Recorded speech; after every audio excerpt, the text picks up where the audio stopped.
నమస్తే రమ్మగారు. నమస్తే జయ. రమ్మగారు, మనము బౌద్ధ జాతక కథలు కొన్ని చెప్పుకున్నాం. అలాంటి కథ ఏదైనా? ధర్మపథం కథలని పుస్తకం కూడా ఒకటి ఉంది. అవును, బాగుంటుంది. మంచి మంచి కథలని కొన్ని కథలు చెప్పాం కదా మనం. విశాఖ అని ఒక అమ్మాయి. ఆ అమ్మాయి చాలా బుద్ధిమంతురాలు. ఆమె యొక్క కథ చాలా ఇంట్రెస్టింగ్గా ఉంటుంది. ఈ విశాఖ చాలా ధనవంతుడైన ఒక అత్యద్భుతమైన వ్యాపారవేత్త కుమార్తెట. పిల్లకి 15 ఏళ్ళు వయసు ఉన్నప్పుడు ఒక చోటకి దీనికి వెళ్ళారు. జాతర లాంటిది చూడడానికి వెళ్ళారు. ఆమె స్నేహితురాళ్ళు అందరూ చెరువు దగ్గర ఏదో జాతర జరిగింది. జరిగేసరికల్లా జాతర అయిపోయింది. తిరిగి వస్తున్నారు. వస్తుంటే వాన వస్తుందట. వాన వస్తుంటే అందరూ పరిగెత్తారు. ఆ అమ్మాయి నడుస్తూ తడుచుకుంటూ వచ్చింది. అక్కడ ఒక పెద్ద మందిరం లాంటిది ఉంది, అంటే తలదాచుకునేందుకు. ఆ మందిరంలో కొంతమంది బ్రాహ్మణులు వాళ్ళంతా నుంచున్నారు. రా తొందరగా రా, తడిసిపోతున్నామని కేకలు పెట్టారు. కానీ అమ్మాయి రాలా, నడుచుకుంటూనే వచ్చింది. వచ్చాక వాళ్ళందరూ కేకలేసారు, ఏమిటట్లా వానకు తడుస్తావు, త్వరగా పరిగెత్తుకుంటూ రావద్దు అంటే అమ్మాయి చెప్పింటే, వాన వచ్చినా వంగుడు వచ్చినా ఒక రాజు పరిగెత్తకూడదు, ఒక పండితుడు పరిగెత్తకూడదు, ఒక స్త్రీ కూడా పరిగెత్తకూడదు. రాజు పరిగెడితే ఎట్లా? పరివారం అంతా పరిగెడుతుంది, రాజు పరిగెత్తకూడదు. వాన రాని ఇంకోటి రాని, రాజు తన హుందాతనానికి తగ్గి ప్రవర్తించకూడదు. స్త్రీ కూడా అంతే, స్త్రీ కూడా అంతే. ఆడవాళ్ళు పరిగెత్తుకొస్తే అసహ్యంగా ఉండదు? అసహ్యంగా ఉంటుందో, అసహ్యంగా ఉంటుంది. నా హుందాతనాన్ని నేను పోగొట్టుకోలేను, వాన కాదు పిడుగులు పడినా నేను నడిచే వస్తాను అనేసరికి వాళ్ళంతా ఆశ్చర్యపోయారు వచ్చిన బ్రాహ్మణులు. అలా ఒక నిమిషం చూసేసరికి ఆ పిల్ల ఎంత సౌందర్యవతో వాళ్ళకి తెలిసింది. 15 ఏళ్ల పిల్ల, చాలా విశాలమైన నేత్రాలు, చక్కటి మొహం. ఆ అమ్మాయి నవ్వుతున్న పలువరస, అది కూడా లక్షణం బాగా ఎట్లా అంటే సాముద్రిక లక్షణాలు మూర్తి భవించినట్టుగా ఉంది పిల్ల, చాలా అందగత్తె. అయితే వీళ్ళు సంతోషించారు, పిల్ల ఎంత బాగుంది, ఎంత అంటే ఉదాత్తమైన లక్షణాలు ఉన్నాయి అమ్మాయి దగ్గర, ఎట్లా ప్రవర్తించాలి అనేది ఎంత బాగా చెప్పింది అంటే పిల్ల చాలా మంచి ఉత్తమ వంశంలో పుట్టిందని అనుకుని, అమ్మాయి నీ పేరేమిటి ఏదైనా అడిగారు. నేను విశాఖ, పలాని వ్యాపారస్తుడు కూర్చుని. వీళ్ళు శ్రావస్తి నగరానికి చెందిన మిగారుడనే ఒక వ్యాపారవేత్త ద్వారా వచ్చారు. మళ్ళీ వాళ్ళ అబ్బాయి పుణ్యవర్ధనుడు, ఆయన కొడుకు పేరు. ఆ పుణ్యవర్ధనుడికి ఒక అందమైన చక్కటి మంచి వంశంలో పుట్టిన పిల్ల కావాలని ఆయన కొంతమంది బ్రాహ్మణులకి చెప్పాడు. పాత రోజుల్లో అట్లా చేసేవాళ్ళు. వాళ్ళు ఈ పిల్ల వాళ్ళకి చాలా నచ్చింది. పైగా ఒక ఉత్తమ వంశానికి చెందిన ఆడపిల్లకు ఉండవలసినటువంటి అన్ని లక్షణాలు ఉన్నాయి. ఈ పిల్ల మంచి హుందా అయిన పిల్ల. సరే వీళ్ళు ఏం చేశారు, మాట్లాడి వివాహం చేశారు. అయితే వీళ్ళు ముందు నుంచి ఈ అమ్మాయికి బౌద్ధం మీద ఆసక్తి ఎక్కువ. తండ్రి బౌద్ధ మతాన్ని ఆరామాలకి వాటికి డబ్బులు ఇచ్చేవాడు. బుద్ధుని ప్రబోధాలు వినేవాళ్ళు. వివాహం అయ్యాక వాళ్ళ అమ్మాయికి 10 మంచి మాటలు చెప్పేట తండ్రి. అమ్మాయి, బయట ఉన్న అగ్నిని ఇంట్లోకి తీసుకురావద్దు, ఇంట్లో అగ్నిని బయట వాళ్ళకి చూపించద్దు, నీకు ఇచ్చేవాడికి పెట్టు, ఇవ్వలేని వాడికి పెట్టు. ఇచ్చేవాడికి ఇవ్వు, ఇవ్వలేని వాడికి ఇవ్వు. గృహదేవతల్ని పూజించు, అగ్నిని పూజించాలి. ఇలాంటివి చెప్పాడు. ఆయన భావాలు ఏంటంటే, బయట వాళ్ళ వ్యవహారాలు విషయాలు ఏవి నువ్వు వినద్దు, అది చుట్టుపక్కల వాళ్ళ మాటలు వినకు, నీ ఇంట్లో విషయాలు బయట వాళ్ళకి చెప్పకు, ఇచ్చిపుచ్చుకునే ధోరణితోటి ఉండు ప్రతి వాళ్ళతోటి. తిరిగి ఇవ్వలేని వాళ్ళు కొంతమంది ఉంటారు, పేదవాళ్ళు, వాళ్ళకి ఇచ్చేసేయి, వాళ్ళకి ఇవ్వు. ఇచ్చిపుచ్చుకునే వాళ్ళకి ఇవ్వు, ఇవ్వలేని వాడికి ఇవ్వు. గృహదేవతల్ని పూజించు, అంటే నీ అత్త మామే నీ గృహదేవతలు, వాళ్ళని పూజించు. అగ్నిని పూజించు, అగ్ని అంటే నీ భర్త, నీ కాపురం, దాన్ని జాగ్రత్తగా చూసుకో. అగ్నిని పూజించడం అంటే చల్లారబెట్టడం కాదు, ప్రజ్వలింపజేయటం, అంతే కదా. దాన్ని అలా ఉండాలి. మళ్ళీ ఎక్కువ ప్రజ్వలింపజేస్తే అంటుకుంటుంది, అందుకని సమానంగా ఉంచాలి. అట్లా ఉంచమని మంచి మాటలు చెప్పాడు. తర్వాత నోరు పారేసుకోకూడదు, సహనంగా ఉండాలి, మంచిగా మాట్లాడాలని నేర్పించాడు, చెప్పి పంపించాడు. అంటే చాలా గొప్పవాడు ఆయన. ఈ బుద్ధిజంని ఫాలో అయ్యే పద్ధతులు ఉన్నాయి ఆయనకి. సరే వెళ్ళింది, చక్కగా ఇంట్లో అంతా బాగుంది. ఆ అమ్మాయి నాన్న చెప్పిన 10 మంచి మాటల్ని పాటిస్తూ కాపురం చేసుకునేది ముచ్చటగా. అయితే ఏమైంది, ఒకనాడు ఆయన బయటకు వచ్చి తూగుటుయ్యాల మీద బంగార పళ్ళెల్లో చక్కగా పాయసం పోసుకుని తింటున్నట్టు, మావగారు పాయసం పెట్టుకుని తింటున్నాడు. ఈ అమ్మాయి పక్కన నిలబడి విసుని కర్ర పెట్టి విసురుతుంటే బౌద్ధ భిక్షువులు కొంతమంది వచ్చారు. ఈ బుద్ధిజం కాకుండా జైనిజము అలా ఇంకా ఏవో కొన్ని ఇజంలు ఆ కాలంలో ఉండేవి. ఈయనకి బుద్ధిస్టులు అంటే ఇష్టం లేదు మామగారికి. ఆహా. ఈ అమ్మాయి బుద్ధిజం వినేది కానీ ఆ బౌద్ధపు ఆడవాళ్ళు ఏమి వాళ్ళ ఇళ్లలో లేవు, వాళ్ళు అవి వింటారు మంచి మాటలు అంతే. అయితే ఈ వచ్చిన బౌద్ధ భిక్షువులు దానం కోసం వచ్చారు. భిక్షకు వస్తారు కదా భిక్షువులు. వచ్చేసరికల్లా ఈ పిల్ల విసినకర పెట్టి విసురుతూ ఏమందంటే మా మామగారు 3 రోజుల నాటి చద్దన్నం తింటున్నాడు, చద్దిపోయిన పాసిపోయిన అన్నం తింటున్నాడు, ఆయనకే లేదు నీకేం పెడతాడు భిక్షు అంది. ఈయన ముందు బౌద్ధ భిక్షుని లేదు వెళ్ళండి అన్నాడు. వెంటనే అమ్మాయి ఈ మాటను, ఈయనే పాసిపోయిన అన్నం తింటున్నాడు ఇంకా నీకేం పెడతాడని సరికి ఆయన ఒళ్ళు మండిపోయింది. దీని దుంపదేగా కావాలని పిల్లలు తెచ్చుకుంటే బంగారపు ఉయ్యాల్లో కూర్చున్నారు, బంగారపు కంచం వేడి వేడి పాయసం పొగొస్తోందని విసురుతోంది పక్కన నుంచి. ఇంత మాట అంటుందా, ఇంత మాట అంటుందా? మామగారిని పట్టుకు ఒళ్ళు మండిపోయింది ఆయనకి. వాళ్ళు వెళ్ళటం ఏమిటి రైమని లేచాడు ఈయన. ఎంత పొగరు నీకు, ఇట్లా మాట్లాడతావా? పాసిపోయిన అన్నం తింటున్నాను నేను, వేడి పాయసం వేడిగా ఉందని కదా నువ్వు విసురుతున్నావు అనేసరికల్లా అమ్మాయి ఏమందంటే దాన్ని ఏమనాలి, తాత తండ్రుల నాటిది తింటున్నావు నువ్వు, అది పాసిపోలా? పాసిపోయింది. ఎవ్వరికీ పెట్టని అన్నం, అశుద్ధ అన్నం, అదేగా నువ్వు తింటున్నావు. నువ్వు పంచవు, పురాతనమైన ఆస్తి నీది. పురాతనమైన ఆస్తి అంటే పాచిది చద్దిది, దాన్ని పంచుతూ ఉంటే ఫ్రెష్ అవుతుంది. స్టాగ్నేట్ చేస్తే మొన్న ఉండి నన్ను ఇవాళకి ఏమవుతుంది, మొన్నటి డబ్బు ఇవాళకి పాచి డబ్బే కదా, దాన్ని అదే కదా అనాలి. ఎవ్వరికీ పంచని అన్నము ఏం గొప్ప, అది పాచిది కాదు. సిగ్గుపడ్డాడు ఆయన. నిజం ఆ మాట. భిక్షుకుని లేదంట నువ్వు వెండి కంచంలో బంగారు కంచంలో పాయసం తింటూ వాకిట్లో భిక్షుకు నువ్వేం పాయసం పెట్టక్కర్లా, గుప్పెడు బియ్యం పెడితే పట్టుకెళ్ళిపోతాడు, అది కూడా పెట్టవా నువ్వు? దాన్ని ఏమనాలి? బాగా చెప్పింది, ఎంత బాగా చెప్పింది చూడు. అనేసరికల్లా ఆయన తగ్గిపోయాడు. తగ్గి ఇక మెల్లిగా బౌద్ధ భిక్షువులకి బియ్యం ఇవి ఇవ్వడం మొదలుపెట్టాడు. బౌద్ధారామాలకి కూడా ఇవ్వడం మొదలుపెట్టాడు ఆయన.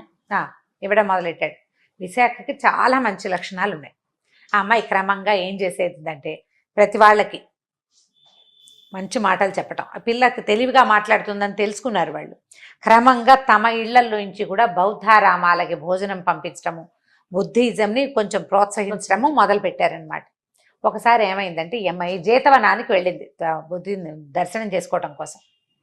అయితే బౌద్ధ దర్శనానికి వెళ్ళేటప్పుడు ఏమైందంటే వాళ్ళ తండ్రి ఇచ్చినటువంటి చాలా ఖరీదైన వస్త్రాన్ని ధరించిందట. ఓ 1,00,000 రూపాయల పట్టుచీర అనుకో, పూర్తి బంగారంతో నేసినటువంటి ఒక వస్త్రాన్ని ధరించింది. ధరించి ఆరామానికి వెళ్ళాక ఆయనకి ఏమనిపించింది, శాక్యమునిని దర్శించడం ఇంత ఖరీదైన బట్టలతోట, ఆయన నిరాడంబరంగా ఒక్క చీవరంతో ఉంటాడు కదా, ఇంత పెద్దగా బట్ట కట్టుకోవటం ఏమిటని ఆలోచించి ఆ చీరని తీసేసి ఒక మామూలు సాదా చీర, లేతరంగు చీర ఒకటి కట్టుకుని పని మనిషికి ఇచ్చింది దాసికి, జాగ్రత్త పెట్టు వెళ్ళేటప్పుడు తీసుకుందానిలే అని. ఆరామంలో ఓ పక్కన పెట్టారు. వాళ్ళకి ఇచ్చిన రూమ్లో కాసేపు కూర్చుని బట్టలు మార్చేసుకుని స్వామి బుద్ధుడిని చూసింది, దర్శనం చేసుకుంది, మాట్లాడింది. దీంతో అంటే ఆ అమ్మాయి వస్తూ పోతూ ఉండటంతో ఇక్కడ వీళ్ళు బుద్ధిస్ట్ పద్ధతుల్లో కూడా కొన్ని పద్ధతుల్లో మార్పులు వచ్చినాయట. వీటి కోసం పోట్లాడకూడదు, వీటి కోసం మార్చకూడదు, ఇలా చేయాలి అని ఆ అమ్మాయి తన తెలివితేటలు ప్రదర్శించేది అక్కడ కూడా. అయితే దర్శనం అయిపోయింది, వెళ్ళొస్తానని చెప్పింది, బయలుదేరింది. ఇంటికి వెళ్ళే దారిలో పనమ్మాయి గుర్తొచ్చింది, అమ్మ మర్చిపోయిన మీ పట్టుచీర అక్కడే వదిలిపెట్టానమ్మా అంతే అనేసరికల్లా వెనక్కి పంపించింది. నువ్వు ఒక పని చేయి, ఇది గనక ఆ వస్త్రాన్ని ఆనందుల వారు తీస్తే అక్కడే వదిలిపెట్టొచ్చే, ఎవరు ముట్టుకోకపోతేనే నా చీర పట్టుకురమ్మని. పని మనిషి వెనక్కి వెళ్ళి, ఆనందుడు అంటే ఈ బుద్ధిస్టు దీన్ని అంటే ఆరామాన్ని నడిపే ఆయన అనమాట. ఆయన అప్పటికే అది చూశాడు, చూసి బుద్ధుడికి చూపించాడు, బుద్ధ భగవానుడికి. ఆయన ఏమన్నాడు, విశాఖది అయి ఉంటుంది, వెనక్కి వస్తుందిలే తీసుకోవడానికి, ఇంత ఖరీదైంది ఆమెదే అయి ఉంటుంది, ఇచ్చేయండి అన్నాడు. పని అమ్మాయి వెళ్ళి చూసేసరికల్లా ఆ చీర ఆనందుల వారి చేతిలో ఉంది. చెప్పేసరికల్లా విశాఖ మళ్ళీ వెనక్కి వచ్చింది. మీరు ముట్టుకున్నారు కాబట్టి ఈ వస్త్రం నేను తీసుకోను, మీరు మీ చేతిలోకి వస్తే అది ఆరామానిదే ఆ వస్త్రం, నేను తీసుకోను. ఏం చేసుకుంటారు ఆరామం వాళ్ళు ఆ వస్త్రాన్ని? అయితే ఈ వస్త్రాన్ని అమ్ముదాం, దాంతో వచ్చిన డబ్బుని ఆరామానికి ఉపయోగించుదాం. చాలా ఖరీదైన వస్త్రం.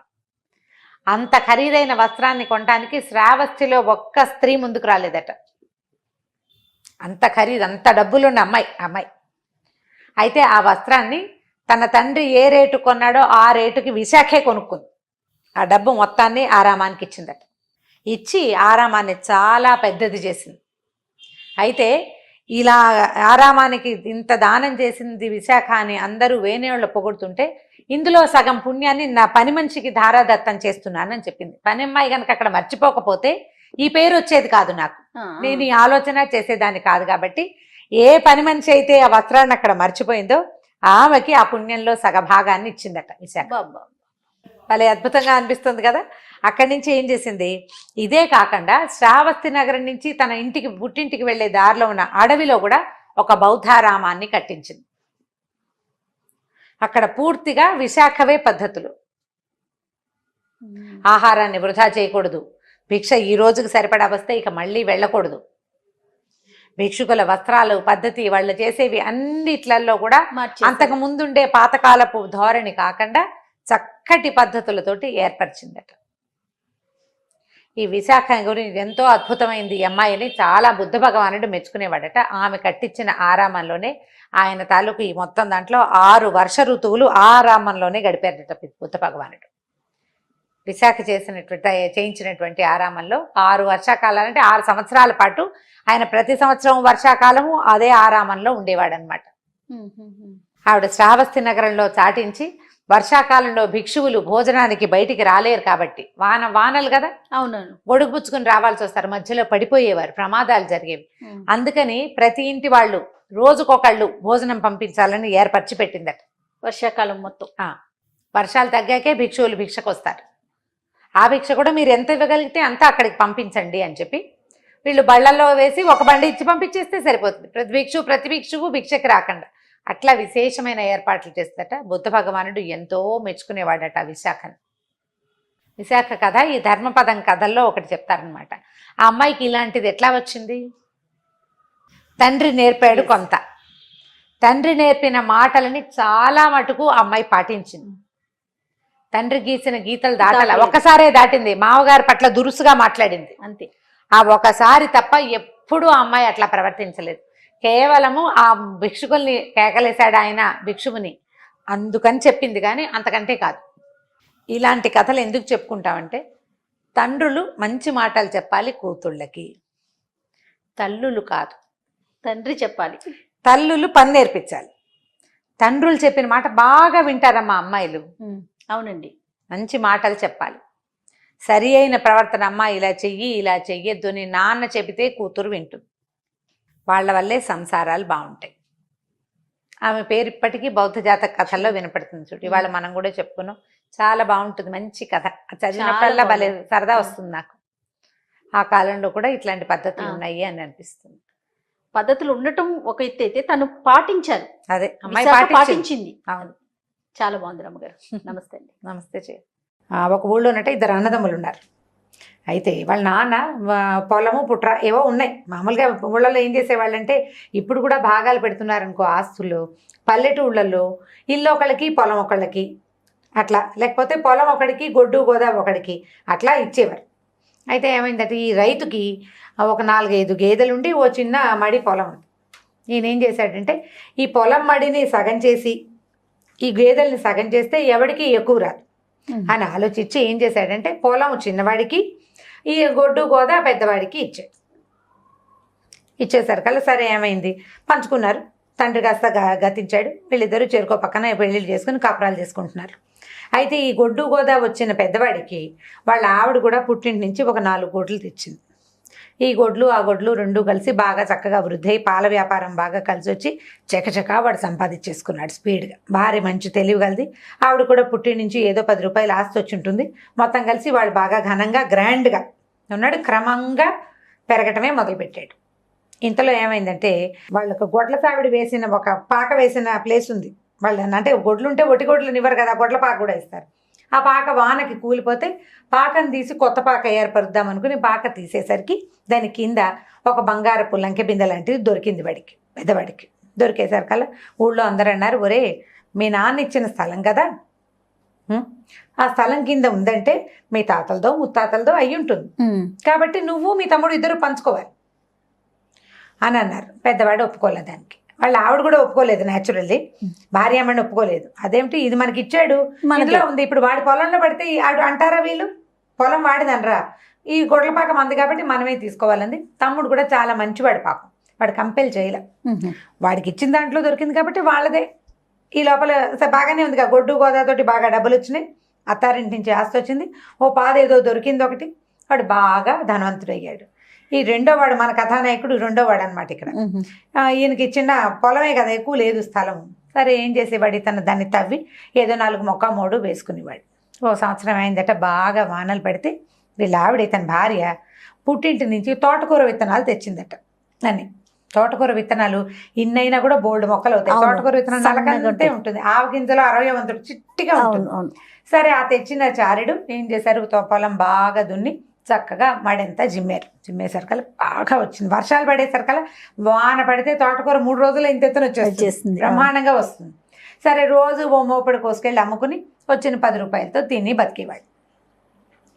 బాగానే ఉంది కదా.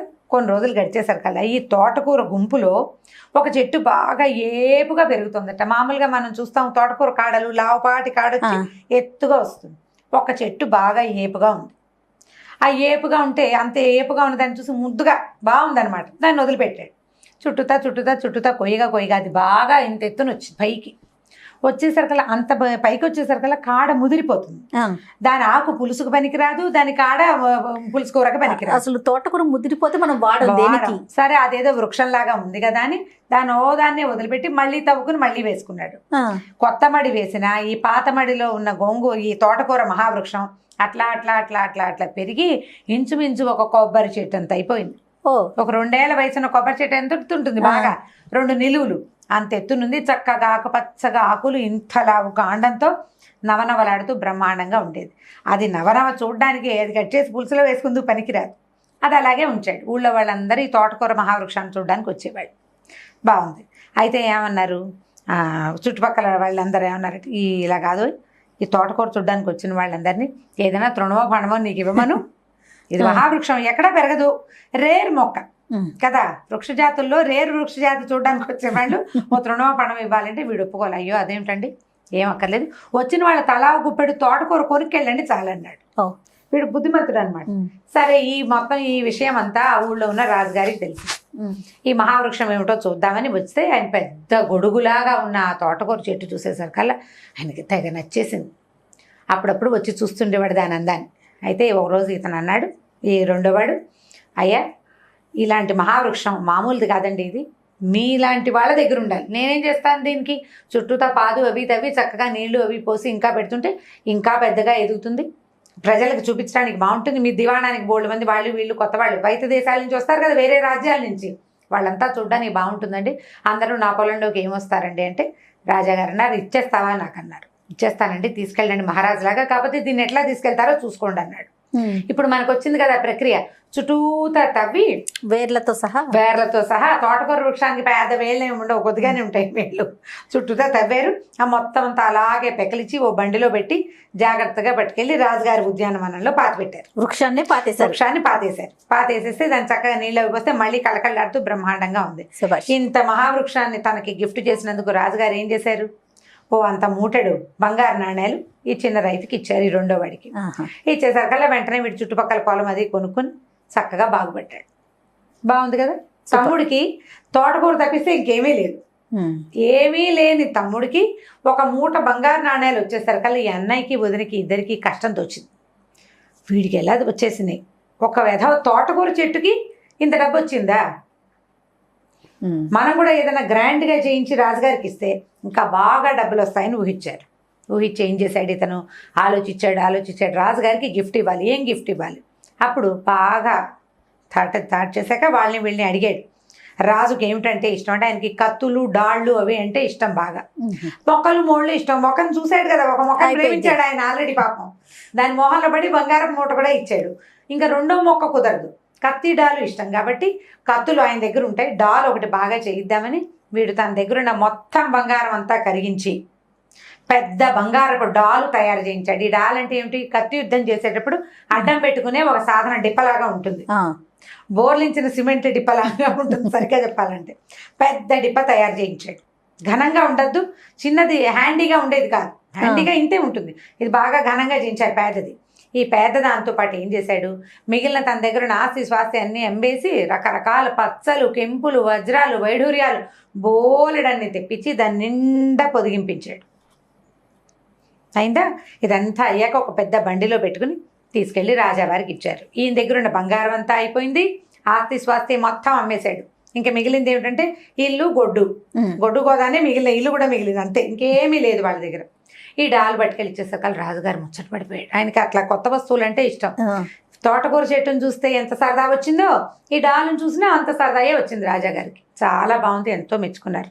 ఇంత అత్యద్భుతమైన వస్తువు నేను ఎప్పుడు చూడలేదు, తయారు చేద్దామన్న ఊహ కూడా రాలేదు, వీడెవడో ఇవి మహత్తరంగా ఉంది, వీడి ఐడియా చాలా బాగుంది.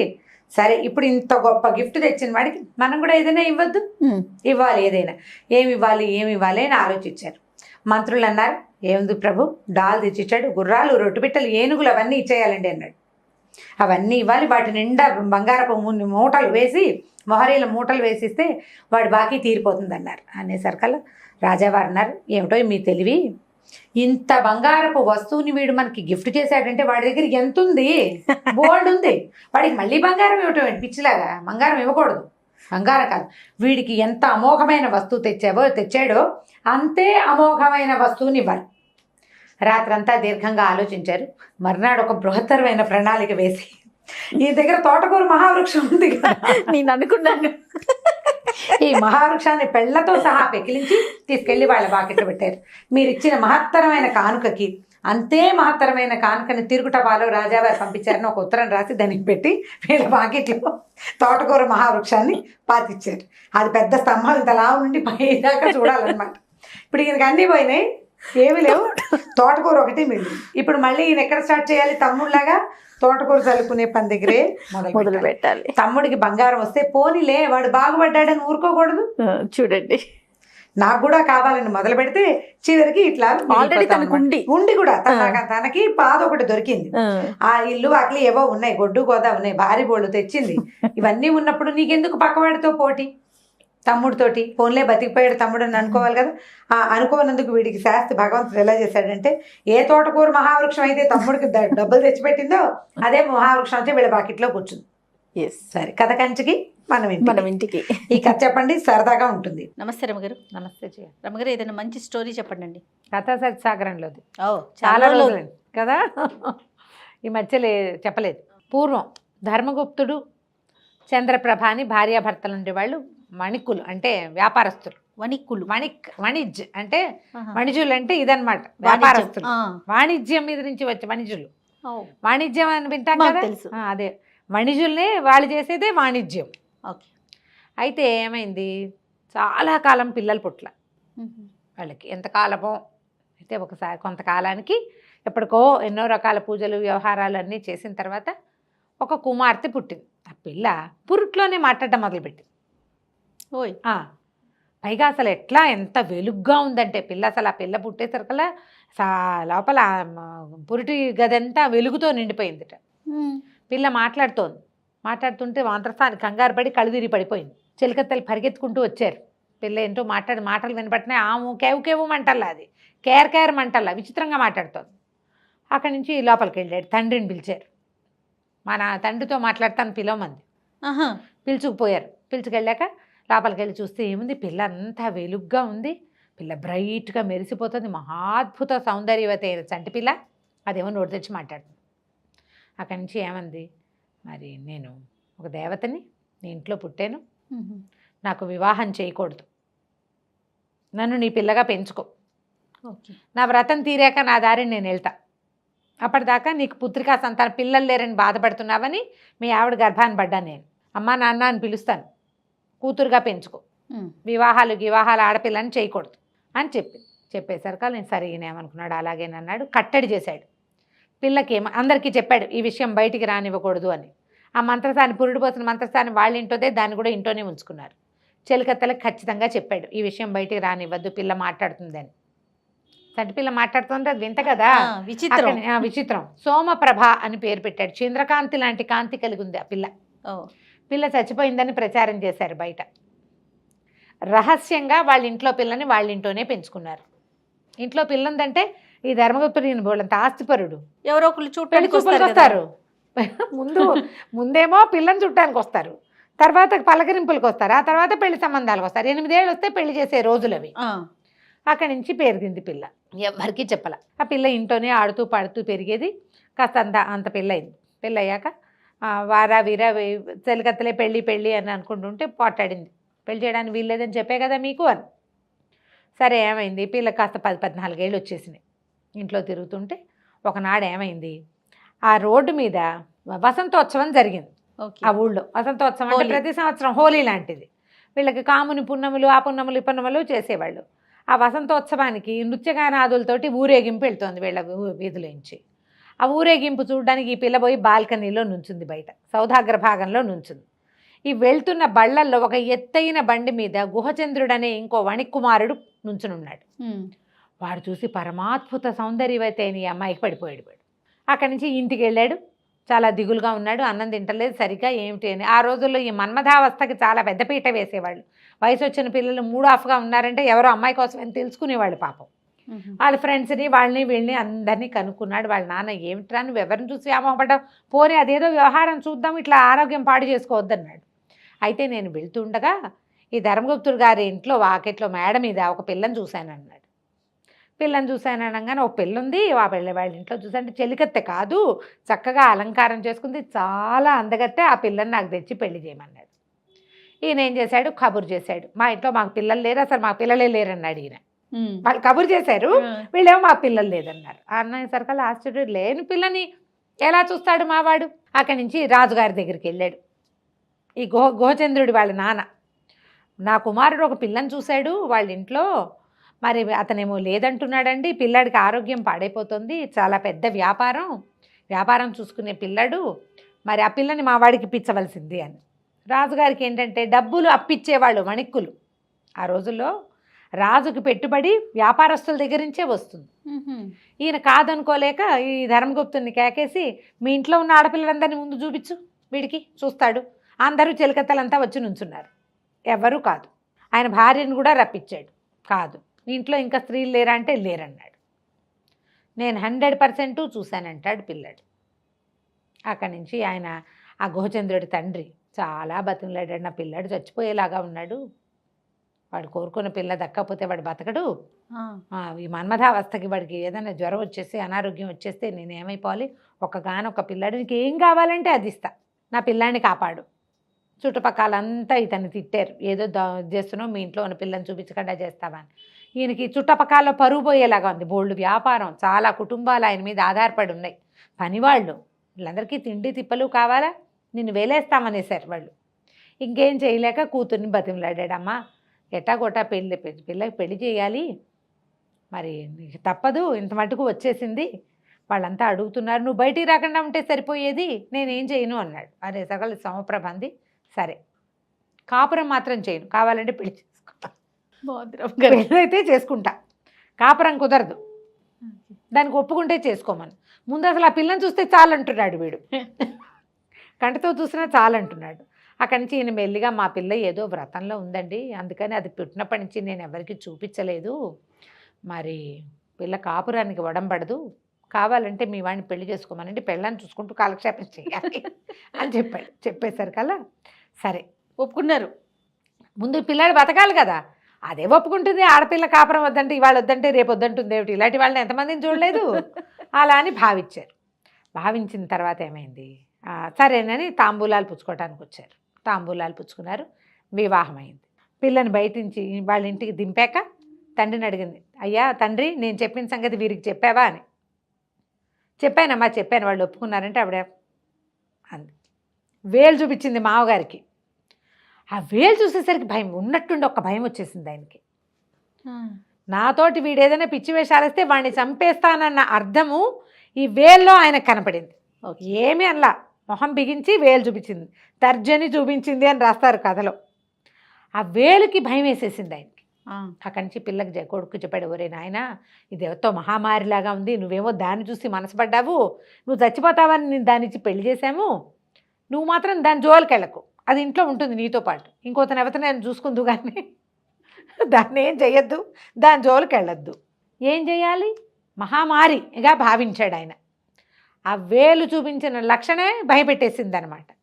సరే ఇంకేం చేస్తాడు వీడు, ఇక చేయగలిగేది ఏమీ లేదు. ఆవిడని చూస్తేనే అలాగే ఊపిరి వదులుతూ మెల్లిగా ఇంట్లో బ్రాహ్మణ భోజనాలు అవి చేసేవాడు, బ్రాహ్మణులకి భోజనం పెట్టేవాడు. ఈ అమ్మాయి వచ్చి తాంబూలం ఇచ్చేది. ఇలాగే జరిగేది. కాపురం లేదు, పాడు లేదు, చచ్చినా వాడు అమ్మాయి జోలికి వెళ్ళేవాడు కాదు. ఆవిడ తన గదిలోంచి తాంబూలాలు ఇవ్వడానికి వచ్చేది, అటు ఇటు తిరిగేది, మళ్ళీ పోయేది లోపలికి. ఓకే. అవి వచ్చిన కాసేపు ఆవిడకేసి అటు ఇటు చూస్తూ ఉండేవాడు తలకాయ తిప్పి, అంతే. ఒట్టి చూపు తప్పిస్తే అతను అమ్మాయి జోలికే వెళ్ళాల. అయితే ఒకనాడు ఏమైంది, బోల్డ్ అంతమంది బ్రాహ్మలు వచ్చారు. ఆ వచ్చిన బ్రాహ్మల్లో ఒక ముసలాయన ఒక ఆయన ఉన్నాడు. ఈ అమ్మాయి తాంబూలాలు ఇవ్వడానికి వచ్చినప్పుడు ఆ జగదేక సుందరిలాగా ఉన్న సోమప్రభను చూసి, ఈమె ఏమవుతుంది ఆయన నీకు అని అడిగాడు. నా భార్యేనండి అన్నాడు.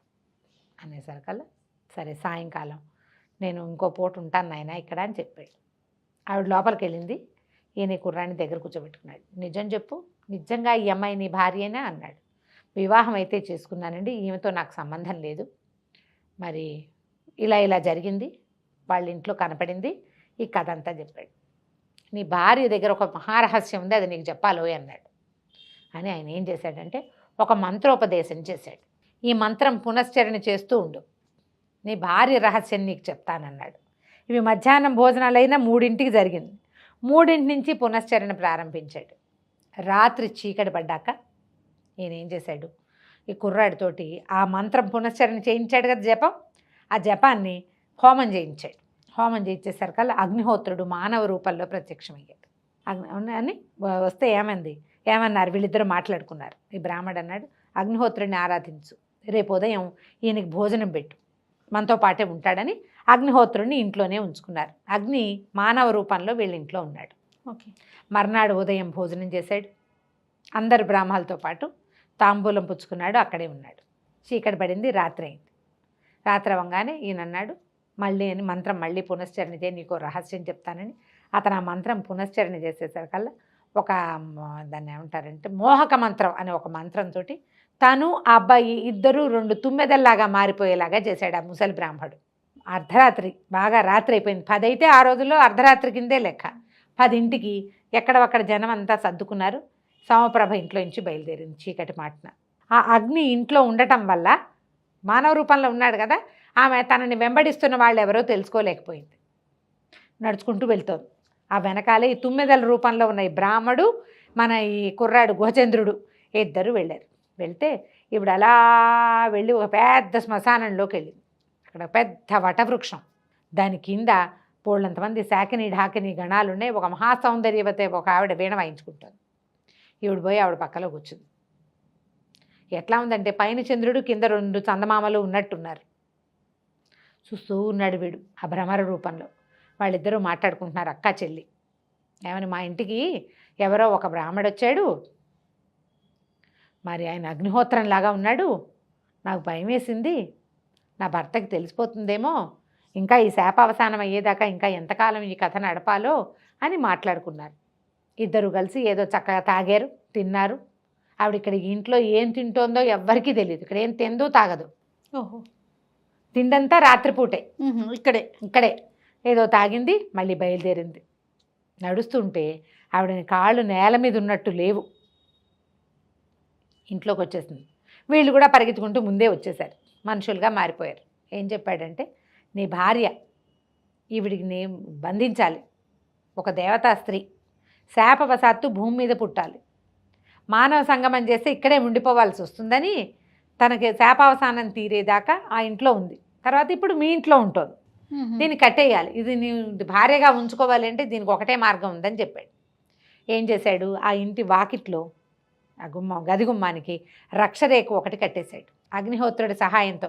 ఇప్పుడు ఆవిడికి అంతకుముందు ఎక్కడెక్కడ ఏం జరుగుతున్నాయో అన్నీ తెలిసిపోయేది.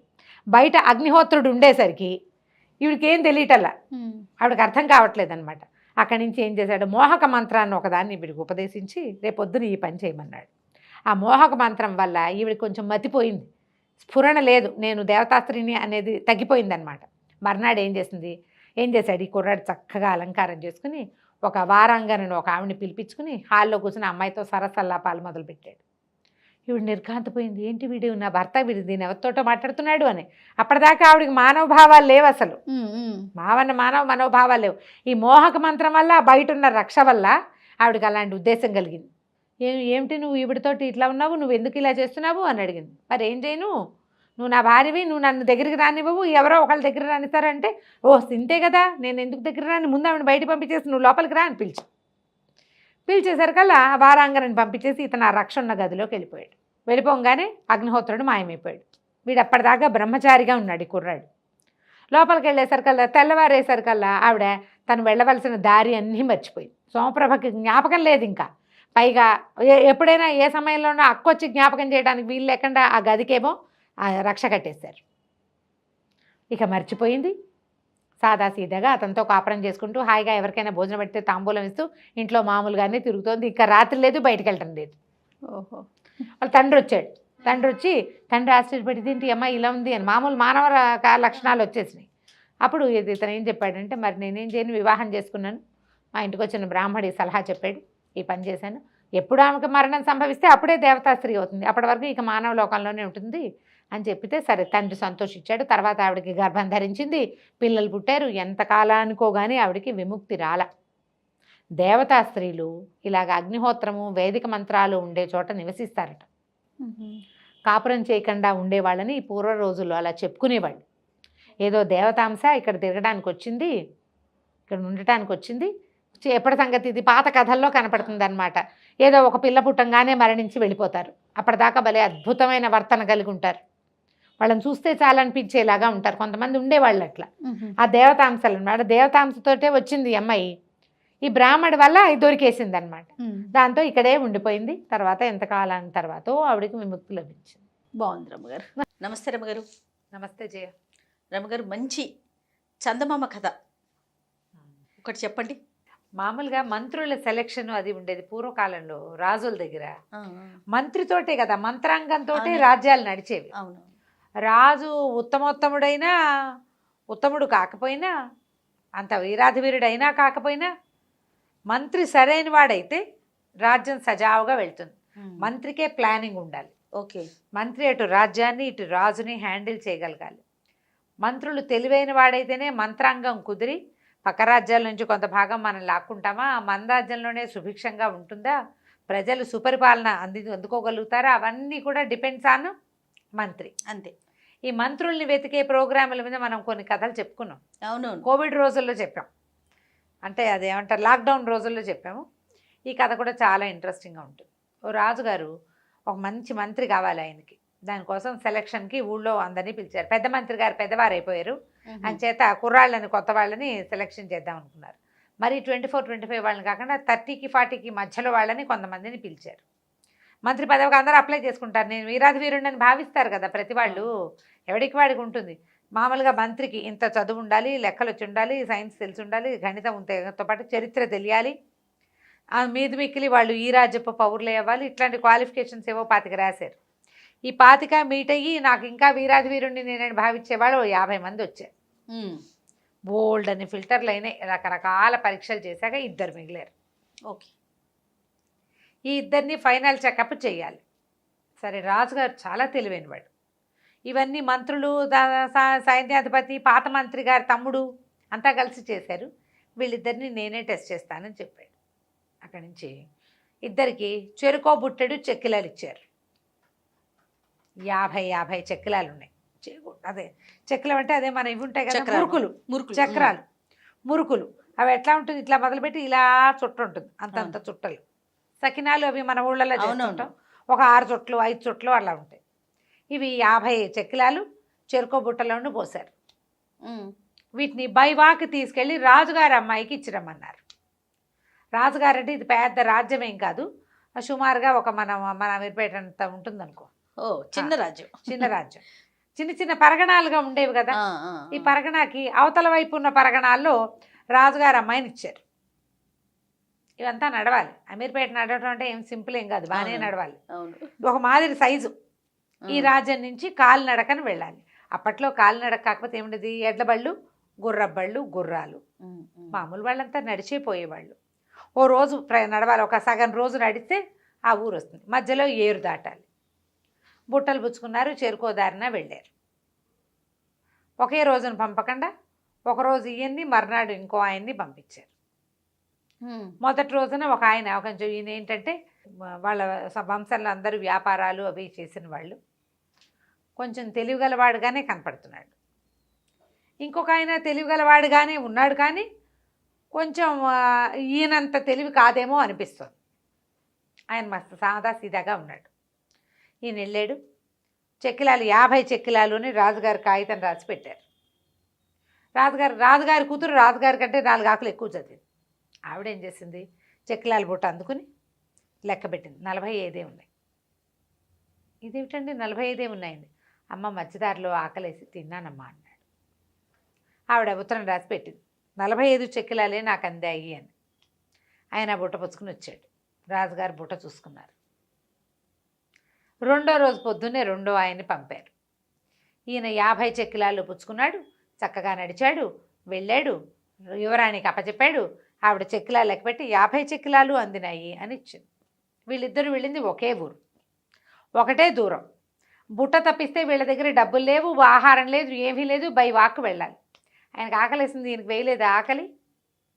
అక్కడి నుంచి అందులో 50 రాసి ఉన్నాయి కదా, చూశాడు ఆయన. ఏమండి ఏమిటి మీ సమాధానం అని మొదట ఆయన్ని అడిగాడు.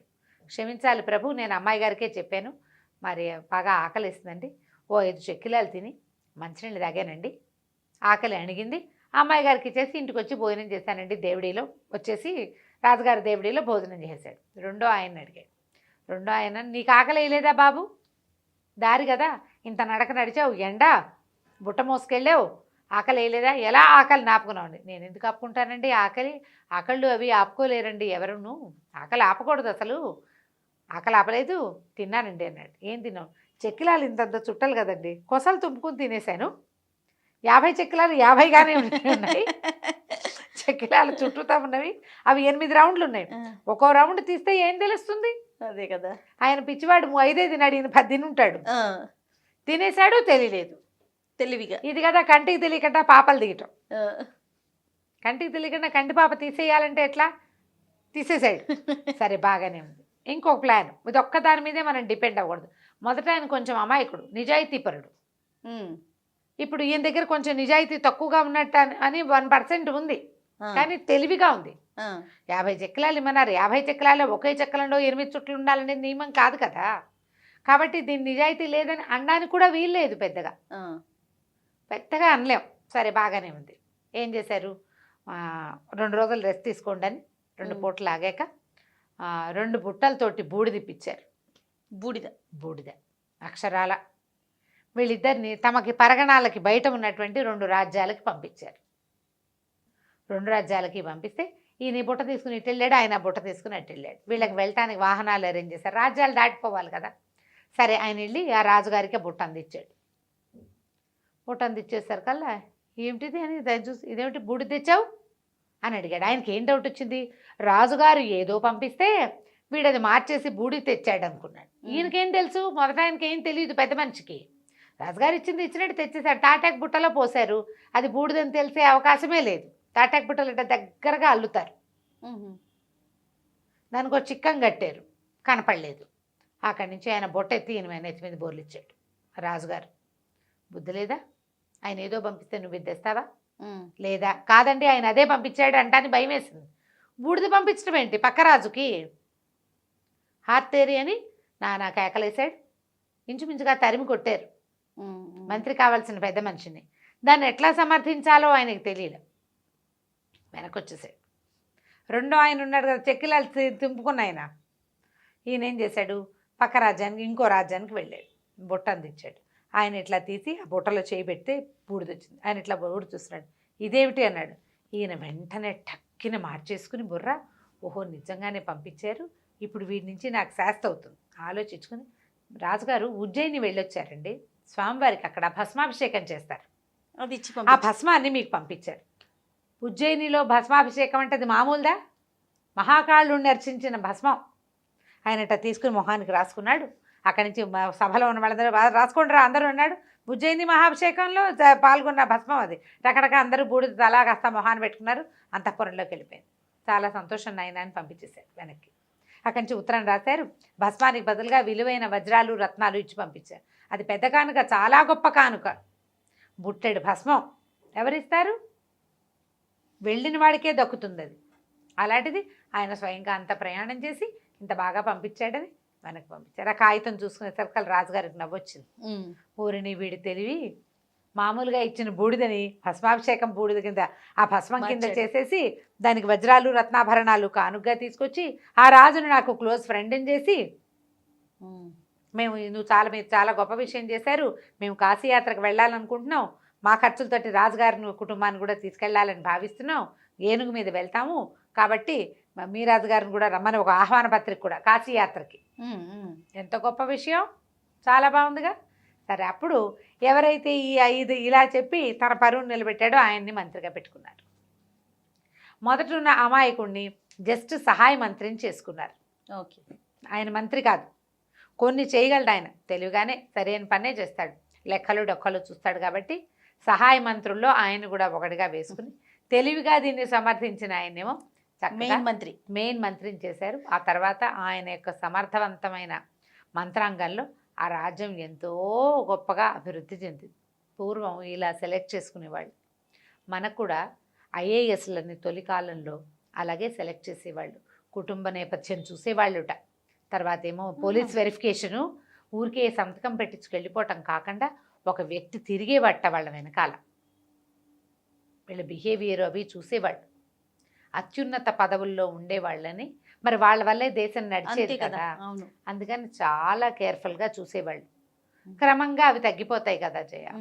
మన తర్వాత కాలంలో, తొలి కాలంలో రాజులు మంత్రుల కాలంలో ఉండేవి, తర్వాత కాలంలో ఎవరో ఒకళ్ళని పెట్టుకుంటుండే వాళ్ళు. కాస్త వాడికి లెక్కలు తెలియాలి, కొంచెం పాలిటిక్స్ తెలియాలి, అవే చూసేవాళ్ళు. లేదా కుటుంబ పరంగా వాళ్ళ అబ్బాయి కూడా మంత్రులు అయిపోయేవాళ్ళు. క్రమంగా ఏమవుతుంది, పల్చబడిపోతుంది. అలాగే అవుతాయి కదా. ఈ కథలన్నీ మనకి ఏంటంటే తెలివిగల వ్యక్తుల్ని ఎలా ఎంపిక చేయాలి అని ఐడియా. ఎందుకు కార్పొరేట్ కంపెనీస్లో అంతే కదా, గ్రూప్ డిస్కషన్లు పెట్టి బ్రైట్గా ఉన్న క్యాండిడేట్ని సెలెక్ట్ చేసుకుంటారు. ఆ కల్చరే ఉంది కదా, ఆ కల్చర్ ఇప్పటికే ఉంది. అవునండి, ఐఏఎస్లో కూడా వీళ్ళకి ఇవి అడుగుతారు క్వశ్చన్స్ ఇంటర్వ్యూస్లో. ప్రిలిమ్స్లో వచ్చాము, ఇంటర్వ్యూలో పోయిందని చెప్తారు. చాలా ప్లాన్డ్గా, చాలా తెలివిగా, మంచి డిప్లొమాటిక్గా ఉన్న వాళ్ళే గెలుపొందుతారు అక్కడ. వాళ్ళు మనకి బ్యూరోక్రాట్స్ ఉండి మనకి దేశాన్ని ఒక దిశ నిర్దేశనం చేస్తారు. ఇట్లా మంత్రులు సెలెక్షన్ చేసుకునేవాళ్ళు. బాగుంది కదా కదా, చాలా బాగుంది రమ్మ గారు. ఇంట్రెస్టింగ్గా. అవునవును, థ్యాంక్ యూ అండి. నమస్తే. నమస్తే.